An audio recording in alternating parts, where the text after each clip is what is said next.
guys, and welcome back to my channel, Ollie and Me. Today I'm going to briefly talk about the struggles that we've had this past month with a newborn. So I want to start out by saying that every baby's different and every new parent's experience is different.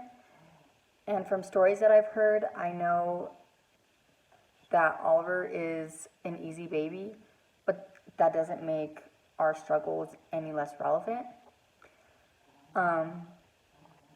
This past month has really just been an adjustment period for my husband and I.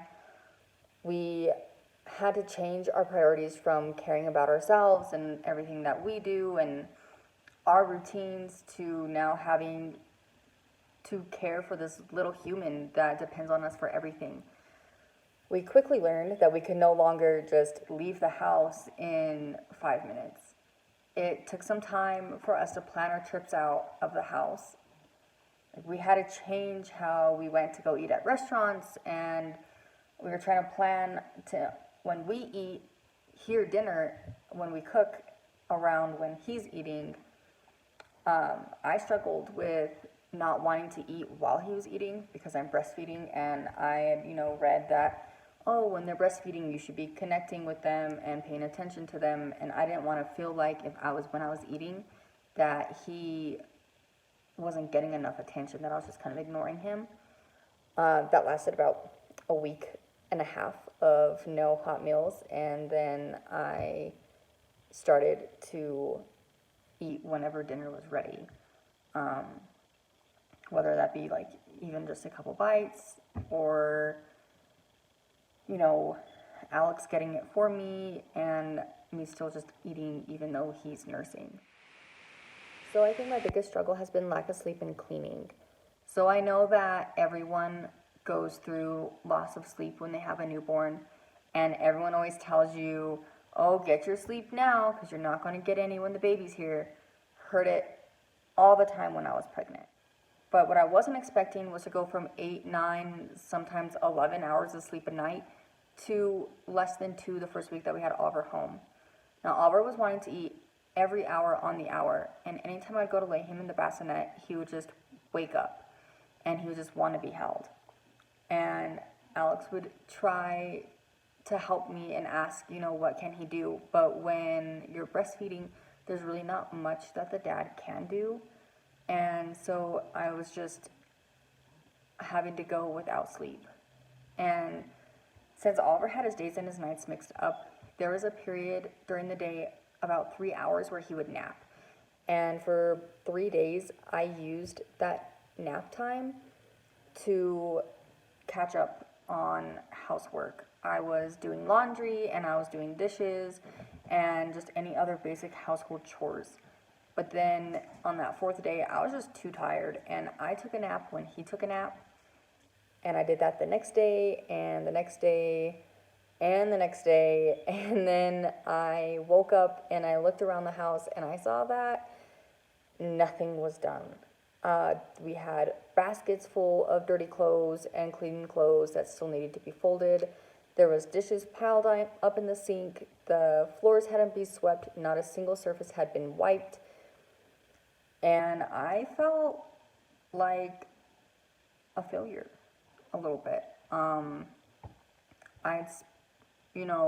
I'm here home alone all day long. I'm this stay-at-home mom, and I wasn't getting any housework done.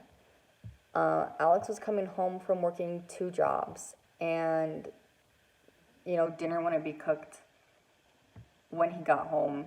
None of the normal housework was done. Now, I'm not the cleanest person. My home by any means is not an inspection-ready home at all times, but I'm a generally clean person. I don't like clutter. I don't like, dishes being piled up, and I don't like huge baskets of laundry. And being a stay-at-home mom, I thought I was going to have all of this time to be able to continue my daily chores, if not at least, keep the weekly stuff done. And when I wasn't able to do that, it made me feel like I was failing a little bit. I struggled with it for a while, and I was, constantly apologizing to my husband, telling him, I'm sorry that this isn't done, and I'm sorry that I haven't gotten this done. And it wasn't until I apologized probably the 100th time for taking a nap instead of making sure that the house was clean, and Alex telling me that it didn't really matter, that it wasn't important at the moment, that I had to kind of take a step back and look at myself and what we were doing and how I was mentally and physically, to realize that I needed to put myself first a little bit, that it's okay that I take a nap when he takes a nap, because I need energy to be able to take care of him. And it's okay if the house isn't spotless, like it's not that important. I had to learn that I had to put chores and stuff and how I view myself based on how my house looks after, taking care of a tiny human.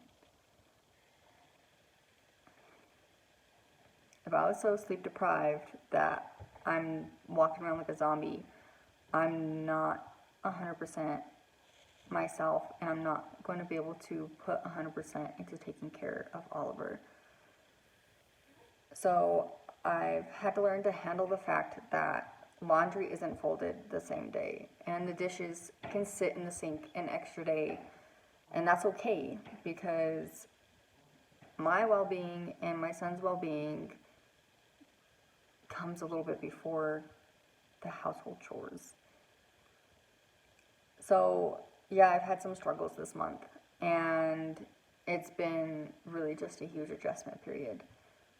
But it's also been an amazing month, and we've already gone through so much and seen Oliver grow and change so much, and we're just super excited to see where the future holds and to see how he continues to grow in these next couple months as a newborn. So thank you guys for tuning in. If you guys liked my video, make sure to give it a big thumbs up and make sure you guys subscribe, and I will see you guys next time. Bye.